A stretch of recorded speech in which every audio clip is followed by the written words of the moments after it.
안녕하세요, 이상원입니다. 이번 시간에는 HPLC 컬럼 안정화에 대해서 한번 설명을 해보도록 하겠습니다. 자, 컬럼 이퀄리브레이션이라고 하고 컬럼 안정화라고 얘기를 했죠. 스테빌라이제이션이라 안 하고 이퀄리브레이션이라고 했습니다.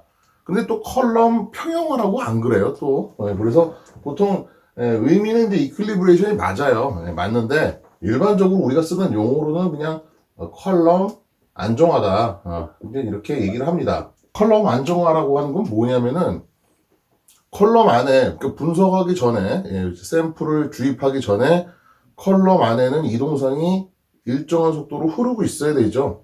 자, 그러면은 자, 컬럼이 있고요. 자, 이 안에서 이제 이동상이 흘러요. 그죠? 그러면은 이렇게 생각을 하는 거죠. 컬럼 안정화가 돼 있다는 얘기는 이동상이 흐르는 와중에 지금 이제 그 분석 대상 물질이 컬럼을 이동을 할 때 분석 대상 물질이 있는 구역 이외의 나머지 부분들은 이동상의 조성이 어떠한 장소에서도 다 똑같다. 이건 이제 그레디언트가 아니라 이제 일단 아이소크레틱인 경우, 물론 그레디언트인 경우에도 초기 이동상의 조성은 항상 일정하게 맞춰줘야 되죠. 그래서 컬럼의 어느 위치를 막론하고도 그 부분에서의 이동상의 조성은 항상 똑같다라고 하는 것이 바로 컬럼 안정화 상태라고 우리가 얘기를 할 수 있습니다. 이걸 이제 다른 말로 말하면 이제 스테디 스테이트라고 할 수가 있는데 정상 상태라고 그러죠.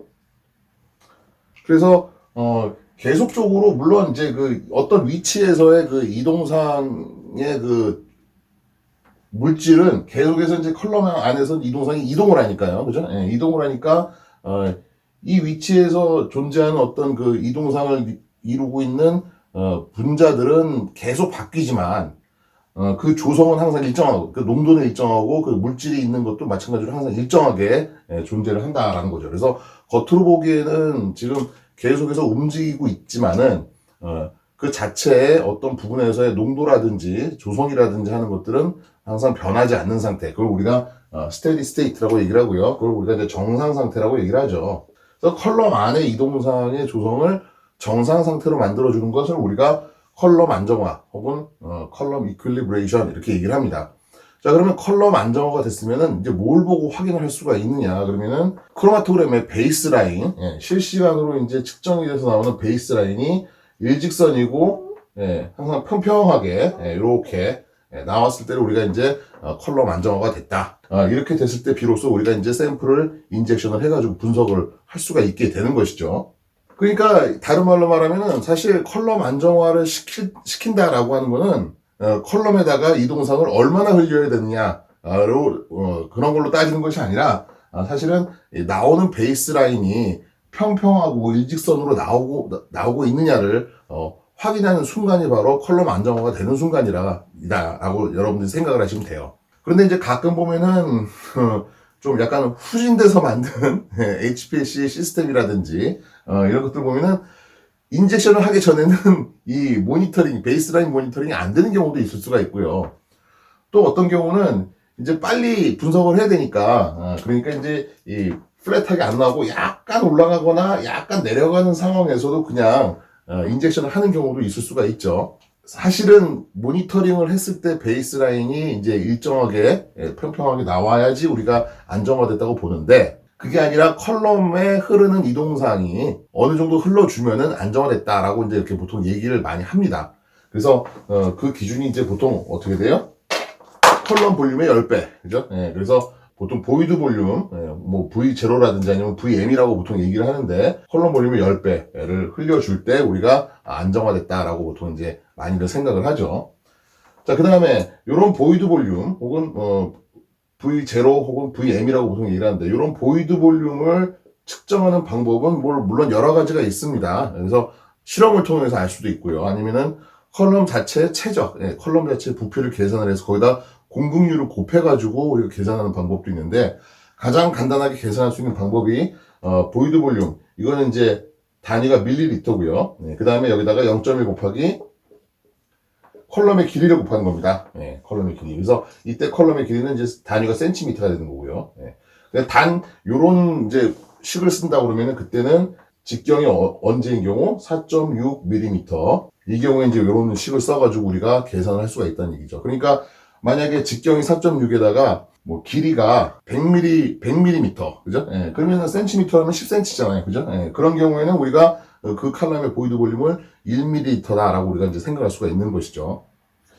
만약에 직경이 4.6이 아니라 이제 뭐 2.1이나 여타 다른 직경을 가지고 있는 컬럼이다라고 그러면 어떻게 하면 돼요? 그러면 이제 요 식에다가 이제 그 비례식을 갖다가 우리가 생각을 해주면 되죠. 그래서 그런 경우는 만약에 2.1이다, 그죠? 예, 그러면 직경이 2.1이면 4.6에 비해서 지금 보이드 볼륨이 더 작을 거 아니에요, 그죠? 예, 그래서 그런 경우는 이렇게 하면 되죠. 4.6의 제곱분의 2.1의 제곱. 예, 이렇게 곱해가지고 우리가 이런 식을 만들어주면 되겠습니다. 왜냐하면은, 예, 지금 보면은 직경의 제곱이라고 하는 것은 이제 부피에 비례하니까. 그래서, 이런 식으로 이제 환산을 해줄 수가 있다라고 우리가 보면 되겠죠. 자, 그래서 여기까지 이제 말씀을 드린 것들은 이제 주로 초보자를 위해서. 사실 이제 처음 HPLC를 다뤄보시는 분들한테 컬럼 안정화, 컬럼 이퀄리브레이션이 무엇인가. 예, 목적이 뭐냐. 일단은 처음에 컬럼 안에 들어있는 이동상이 항상 일정하게 흐르는 상태에서 샘플을 인젝션을 해야지 그 이동상 조성 안에서 이제 나름대로 혼합물이 분리가 되면서 이제 분석이 되는 거죠. 그런데 만약에 이 안에서 조성이 중간에 바뀌어 버렸어요. 그러니까 처음에는 컬럼이 그냥 용매가 차 있어요. 그죠? 예, 용매가 차 있다가 용매가 완전히 다 빠져나가고 이동상으로 차 있기 전에 만약에 뭐 샘플이 인젝션이 됐다. 그럼 어떻게 됐어요? 그러면은 처음에 인젝션 했을 때 리텐션 타임과 그 다음에 이동상이 완전히 포화되고 이제 안정화됐을 때 그때 또 인젝션 했을 때 리텐션 타임이 차이가 나겠죠. 그래서 반드시 컬럼 안정화를 시킨 다음에 우리가 분석을 해야 된다라고 하는 것이 이제 기본적인 내용이고요. 자, 여기까지는 뭐 초보자들을 위한 얘기였습니다. 그래서 뭐 본인이 초보자다. 예, 이제 HPLC 실제로 사용해 본 적이 없다. 앞으로 이제 교육을 받아야 된다. 그러신 분들 나가셔도 되고요. 자, 이제부터 드릴 얘기는 약간 좀 HPLC를 사용하신 분들한테 좀 드리는 얘기입니다. 왜냐면은 이제 컬럼 안정화라고 하는 게 단순하게 그냥 뭐 컬럼에다가 일정 부피 이상의 이동상을 흘려주거나 아니면은 뭐 모니터링 되는 베이스라인이 뭐 평평해지냐 이것만 이제 생각을 하고 분석을 하는 것이 아니라 우리가 좀 더 제대로 된 분석과 그다음에 크로마토그램을 이해를 하기 위해서는 컬럼 안에 일어나는 일들을 좀 이해할 필요가 있다라는 것이죠. 예를 들어서 이동상의 조성이 물이 있고요. 그다음에 뭐 아세토나이트들이 있어요. 예. 그 다음에 여기다 이제 뭐 예를 들어서 버퍼도 넣었다고 한번 가정을 해봅시다. 예, 버퍼. 그래서 포스페이트 버퍼입니다. 예, 포스페이트 버퍼를 넣었는데 뭐 소듐 포스페이트, 모노베이직, 뭐 소듐 뭐 포스페이트 다이베이직 뭐 이런 것들 막 집어넣어가지고 이제 우리가 만들었다라고 보면은 예를 들어서 pH 7이다 그러면은 거기에는 이제 앞으로 뭐 쓰이는 염 같은 것들, 그죠? 예, 그래서 일단은 이게 있을 거고요. 예, 그 다음에 이 상태가 있겠죠. 그 다음에 뭐 염은 뭐 소듐염이 됐건 뭐 포타슘염이 됐건 뭐 소듐염도 있고 포타슘염도 있다고 생각을 해봅시다. 예, 요런 식으로. 자, 그 다음에 여기다가 예, 자, 이동상 조성이 복잡해요. 그래서 아이온 페어 리에이전트도 집어넣습니다. 그래서 예를 들어서 소듐 헥세인 설포네이트를 집어넣습니다. 그러면은 소듐도 들어있을 수 있고요. 그 다음에 헥세인 설포네이트. 헥세인 설포네이트도 들어있을 수 있겠죠. 예. 자, 이동상 조성이 이렇게 복잡하게 되어 있습니다. 뭐, 예를 들어서 pH는 한 7 정도 된다라고 이제 한번 가정을 해보고요. 자, 그러면은 C18 컬럼, 보통 많이 쓰는 이제 리버럴 스페이스 HPLC에서 C18 컬럼에서 흐르는 이동상을 이루고 있는 각각의 물질들, 각각의 분자들의 이동 속도는 다 다릅니다. 이해하셨어요? 무슨 말이냐면은, 컬럼이 있죠. 네, 컬럼이 있고요. 컬럼을 좀 모식적으로 생각을 합시다. 그래서 예를 들어서 여기가 실리카예요. 네, 여기가 실리카다. 네, 실리카. 자, 그럼 C18이니까 어떻게 됩니까? 거기에 뭐 일단 실라놀이 아마 있을 거고요. 그죠? 네, 이런 식으로 실라놀 그룹이 이렇게 노출이 돼 있을 겁니다. 그 다음에 이제 뭐 실라놀 이 그룹에다 이제 어떻게 해요? 본디드 페이스를 붙이겠죠. 그래서 뭐 예를 들어서 뭐 이런 식으로 실라놀 그룹에다가 본디드 페이스를 붙였다라고 한번 생각을 해봅시다. 이런 식으로. 예, 이런 식으로 붙였습니다. 이런 것들이 이제 쫙 있는 거죠. 예, 쫙 있는 겁니다. 그래서 거의 대부분이 이제 뭐 이렇게 본디드 페이스가 붙어 있는 그런 상태겠지만은 100%로 이제 컬럼 제조사에서 이렇게 붙일 수는 없기 때문에 이런 식으로 돼 있는 노출된 실란월도 있을 수가 있고요. 아니면 이제 엔드캐핑된 실란월도 있을 수가 있겠죠. 엔드캐핑. 그래서 엔드캐핑 예전에 뭐 다 동영상에서 말씀드린 적이 있습니다. 그래서 뭐 이런 식으로 엔드캐핑 돼 있는 것도 있을 수가 있고요. 자, 그러면은 이 물과 아세토나이트릴, 그 다음에 이런 염이라든지 뭐 이런 것들이 이 컬럼의 표면에 있는 컬럼 지금 충전재 표면에 있는 이런 작용기들하고 상호작용 정도가 어때요? 다 다를 수밖에 없죠. 만약에 카본 로드가 굉장히 높아요. 그러니까 다시 말해서 본디드 페이스가 지금 빽빽하게 붙어 있다라고 한번 가정을 해보면은 물이 흐르는 속도와 아세토나이트릴이 지금 이 컬럼을 흐르는 속도는 누가 더 빠를까요? 아마도 아세토나이트릴이 물보다는 상대적으로 논폴라하기 때문에, 그죠? 그렇기 때문에 아세토나이트릴도 어느 정도 이런 그 본디드 페이스 C18과 하이드로포빅 인터랙션이 어느 정도 일어날 겁니다. 물은 전혀 안 일어나죠.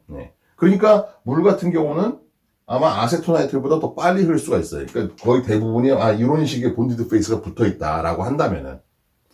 그런데 만약에 이 컬럼이 더럽게 오래돼 가지고 이런 게 많이 깨졌어. 그래서 실라노 그룹이 이렇게 많이 노출됐어. 그럼 어떻게 돼요? 그러면 이제 물과 이런 실라노 그룹 사이에 하이드로전 본드가 굉장히 강하게 형성이 되겠죠. 그래서 그런 경우는 물과 아세토나이트 중에서 물이 좀 더 이제 속도가 느리게 아마 흐르게 될 겁니다. 자, 이런 것들은 어떻습니까?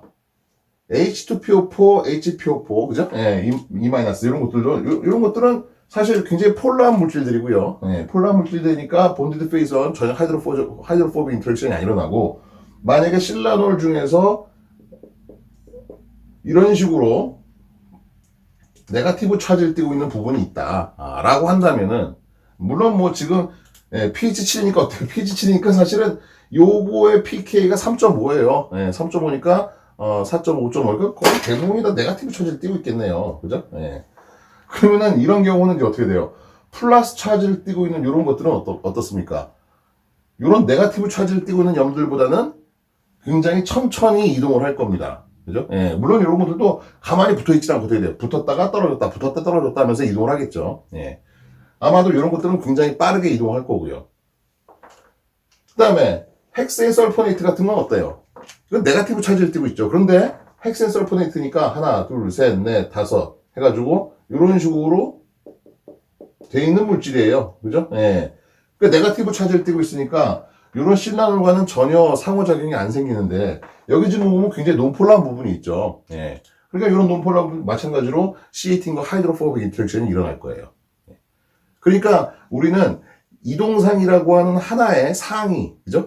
이동상이라고 하나의 상이고, 그게 컬럼을 흐르는 속도는 일정하다라고 생각할 수가 있겠지만은 사실은 그 이동상을 이루고 있는 각각의 물질들이 컬럼을 흐를 때는요, 전혀 서로 다른 속도로 흐를 수가 있다라는 걸 생각을 해보셔야 되는 거죠.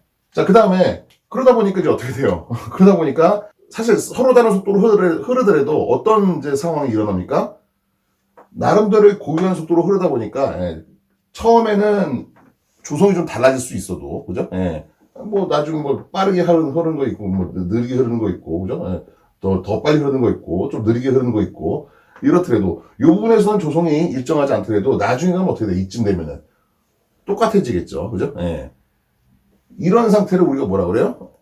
컬럼 이퀄리브레이션이 다 이루어진 거다. 그죠? 그러니까 여기서 말하는 이 이퀄리브레이션이라고는 여러분 잘 아시다시피 지금 여기 본디드 페이스와 그 다음에 이제 여기 흡착될 수 있는 이런 위치 있죠. 그죠? 그래서 이런 부분에 붙은 것과 떨어져 있는 것이 화학적으로 평형 상태를 이루고 있는 상태.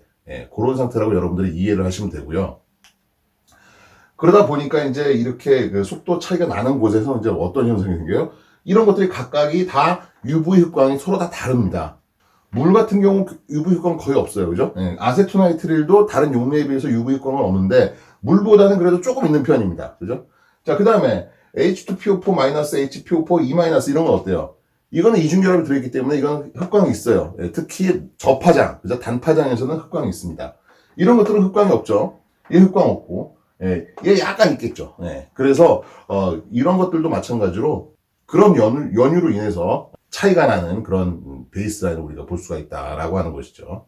예. 컬럼 안정화라고 하는 걸 약간 좀 깊게 들어가 보면은 그 안에서 이제 이런 그 이동상을 이루고 있는 물질들조차도 어떤 속도의 차이가 난다라는 걸 여러분들이 좀 알아두시고요.